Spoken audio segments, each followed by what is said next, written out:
အလုံးမင်္ဂလာပါဒီနေ့ကတော့ငါးလေးကိုနှွာပြီးတော့ပေါ့နော်မုံနစ်လေးနဲ့တို့ပြီးကြော်မှာဖြစ်ပါတယ်ငါးလေးကိုလေးပြီးရတယ်ငါးဘူးကြော်လေး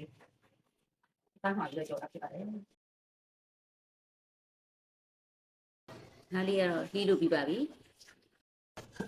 ငါးလေးတွေကိုဂျင်းလေးထောင်းထားတဲ့အရည်လေးညှစ်ထည့်ပါမယ်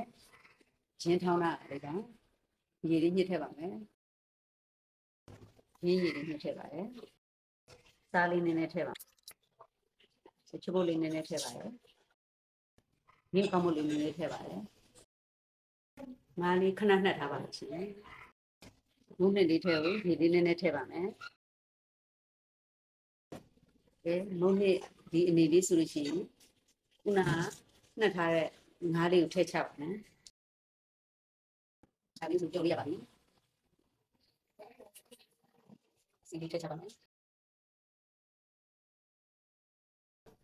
စကြော်ပါပြီ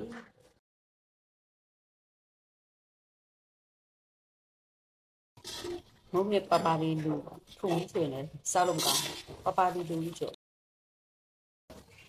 ဒီအနေလေးဆိုရင်ဆယ်လို့ရပါပြီနောက်တည်းကြော်ပါမယ်